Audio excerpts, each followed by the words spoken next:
ہر district میں ہر division میں ان کو یہ بار بار وہ کہتی بھی ہیں کہ ایسا نہ ہو کہ کسی کو بولتے یا ڈیرہ غازی خان سے یا لیا سے یا بکر سے یا پاک پتن سے کوئی بھی میڈیکل کنڈیشن اور کہا جائے اس کو لاہور لے جاؤ. وہ کہتی ہیں مجھے بڑی تکلیف ہوتی ہے اور یہ ان کا عزم بھی ہے, ان کا ویژن بھی ہے کہ ایکسیس ٹو ہیلتھ جو ہے وہ آپ کے ڈور سٹیپ سے لے کر آپ کی یونین کاؤنسل, آپ کی تحصیل, آپ کی ڈسٹرکٹ, آپ کی ڈویژن تک آپ کو پہنچے پنجاب کے لوگوں کو. اور اسی مشن اور اسی ویژن کے ساتھ وہ الحمدللہ کام بھی کر رہی ہیں, بجٹ بھی دیا ہوا ہے.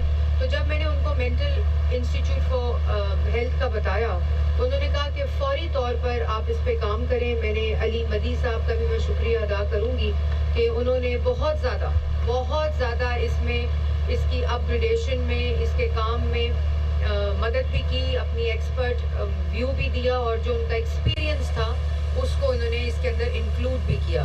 جو ڈاکٹر ثاقب ہیں انہوں نے بہت ہی اچھا کام کیا, انہوں نے آپ کو دکھایا بھی, وہ بہت کمپیشنیٹ ہیں, بہت پیشنیٹ ہیں, بہت زیادہ کمیٹڈ ہیں ٹو دس کاز. خالد مسعود گودل صاحب کا آپ سب کو پتہ ہے, ہم سب کو پتہ ہے. ابھی وہ اپنے کالج کا مجھے تعارف کرا رہے تھے تو ان کو میں نے کہا مجھے اس کا بہت اچھی طرح پتہ ہے. اور یہ جو مینٹل ہیلتھ ہے وہ جب میں نے آپ کو بتایا میں یہاں آئی تو یہاں جیل لگ رہا تھا, اسائلم لگ رہا تھا. ورلڈ ڈے اس کا بھی جو موضوع اور عنوان ہے وہ ایکسیس ہے کہ آپ اپنی سوسائٹی کتنی سینسٹیو ہے, کتنی رسپانسو ہے, کتنی ریئیکٹیو ہے اور کتنی زیادہ سینسٹیو ہے. وہ آپ کو یا تو ان اداروں میں آ کے پتہ چلتا ہے یا سوسائٹی کی کانورسیشن سے پتہ چلتا ہے. اور ابھی جو سیلاب آیا تو میں ملتان, مظفر گڑھ, علی پور, سیت پور, مظفر گڑھ کے علاقوں میں گئے, ملتان کے علاقوں میں گئے, میں وہیں تھی. تو جو ان کیٹاسٹرفیز اور ڈیزاسٹرز کے دوران مینٹل ہیلتھ پرابلمز ہوتی ہیں وہ کبھی ہم نے فیکٹر ہی نہیں کی. مطلب لوگوں کے گھر ڈوب گئے, لوگوں نے کو راتوں رات اپنے گھروں کو چھوڑ کے آنا پڑا, اپنی چیزوں کو چھوڑ کے آنا پڑا, اپنے لائف سٹاک کو چھوڑ کے آنا. ساری زندگی کی جمع پونجی ان غریب لوگوں کی, ان کو ایک رات ایک دم چھوڑ کر ٹینٹس میں چلے گئے, سڑکوں پہ چلے گئے, کھلے آسمان کے نیچے چلے گئے. تو میں نے وہاں بھی ریئلائز کیا تھا کہ جب میں وہاں گئی تو انہوں نے مجھے کہا کہ جو ہمارا گورنمنٹ کا جانا تھا, چیف منسٹر نے جب ہمیں وہاں بھیجا اپنی کیبنٹ کو, تو جانا جو تھا مجھے محسوس ہوا کہ وہ 70% ان کا ریلیف تھا. ان کے ساتھ بیٹھنا, ان کے ساتھ کانورسیشن کرنا, ان کو تسلی دینا, ان کو بتانا کہ گورنمنٹ, چیف منسٹر آپ کے ساتھ کھڑی ہیں, وہ آپ کا حالات کو دیکھ رہی ہیں, آپ کے ریلیف پہ کام کر رہی ہیں. اور ایک ٹینٹ جب کسی کو ملتا تھا تو وہ احساس مجھے ہوتا تھا کہ کیا مینٹل ٹراما تھا جو ان کے اوپر. تو یہ عام حالات میں کچھ خوش قسمتی ہے کہ ہمارے گھروں میں اللہ کا شکر ہے کہ اس قسم کی پرابلمز نہیں ہوتی. میرے خیال میں میری اپنی بڑی ٹریننگ ہوئی جب میں Punjab institute for mental health I اور میں نے یہاں مریضوں کے ساتھ, پیشنٹس کے ساتھ انٹریکٹ کیا. تو یہ میں آپ کو ضرور کہنا چاہتی ہوں کہ جب میں یہاں آ رہی تھی تو مجھے پتا تھا یہاں MRI اور اسکین مشین کی ایک ڈیمانڈ ہے, تو چیف منسٹر نے اس کو اپروو بھی کر دیا ہے آج.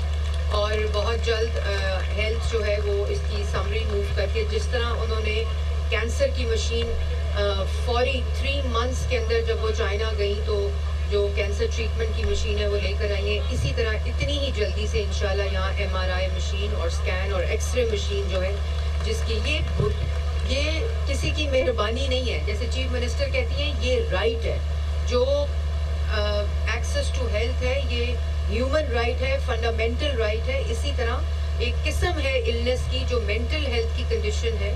تو ایز اے سوسائٹی بھی ہمیں اس کے ساتھ بہت زیادہ ریسیپٹیو ہونا چاہیے, ایکسیپٹیبل ہونا چاہیے, اور اپنے ڈسکورس میں جو ہمارے ارد گرد لوگ ہیں. لیکن Punjab institute for mental health کی ابھی بہت جرنی باقی ہے, ابھی بہت کام باقی ہے جو چیف منسٹر کا ویژن ہے, اور بہت جلد وہ اس پہ ایک میٹنگ بھی بلائیں گی. ابھی یہ سٹارٹ ہے, یہ بگننگ ہے. ایسے ادارے دنیا پوری میں ہم نے انٹرنیشنل ماڈلز بھی اسٹڈی کیے جب ہم اس کے اوپر رینوویشن وغیرہ پہ کام کر رہے تھے, تو بہت سا ابھی کام باقی ہے. مجھے بہت ہی اچھا لگا جب میں لاسٹ ٹائم آئی تھی, 3 دفعہ بیچ میں آئی یہ کام دیکھنے کے لیے جو رینوویشن ہو رہی تھی, تو یہاں کوئی بھی پیشنٹ انگیجمنٹ پروگرام نہیں تھا.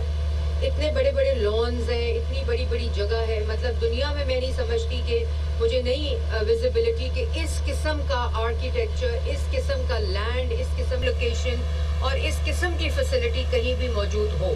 تو میں نے پھر ان کو کہا تھا کہ آپ پیشنٹس کا اسکل ڈیولپمنٹ کا پروگرام شروع کریں. اور آج اگر آپ یہ اسٹالس پہ جائیں تو جو کہ جس طرح کی پیشنٹس نے پینٹنگ کی ہوئی ہے، جس طرح کی پیشنٹس نے پروڈکٹس بنائے ہوئے ہیں، اور وہ عکاسی کرتے ہیں کہ وہ نارمل لوگ ہیں. وہ کسی سچویشن، کسی سرکمسٹانسز، کسی حالات کی وجہ سے ان کا ایک مینٹل یا ایموشنل ٹراما کی وجہ سے وہ اس حالت میں ہے. تو اس لیے مجھے it was very emotional to see کہ کس طرح کی یہاں ڈسپلے ہے، اور یہ زیادہ سے زیادہ بڑھنا چاہیے. بلکہ میں آج جاتے ہی ٹیفٹا کو کہوں گی کہ وہ اپنے ٹرینڈ ٹیچرز جو ہیں وہ یہاں Punjab institute for mental health میں بھیجیں.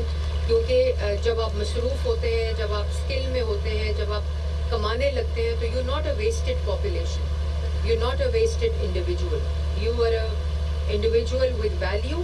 جیسے ہر آدمی کی اسکل ہے اور اس کی ویلیو ہوتی ہے، تو ہمیں ایز اے سوسائٹی بھی اس ڈسکورس کو بدلنا پڑے گا. ایک تو میں نے یہ کہا تھا مینٹل ہیلتھ ہیلپ لائن جو ہے وہ میں نے کہا تھا لاسٹ ٹائم جب میں آئی تھی کہ لوگوں کو اویئرنیس ہی نہیں ہے کہ ایسا انسٹیٹیوٹ موجود ہے. لوگ گھروں میں بند کر کے رکھتے ہیں، برے حالات میں رکھتے ہیں. ان کی بھی اکنامک سچویشن لوگوں کی ایسی ہوتی ہے کہ وہ ایسے پیشنٹ کو نہیں کیٹر کر سکتے. گھر والوں کی مجبوریاں ہوتی ہیں، ورنہ کوئی اپنے گھر کا پیارا کسی جگہ پر چھوڑ کر جاتا نہیں ہے. جب تک کوئی مجبوری نہ ہو، جب تک ایسے حالات نہ ہوں، اور جب تک اس کی ایسی کنڈیشن ہو کہ وہ ان کو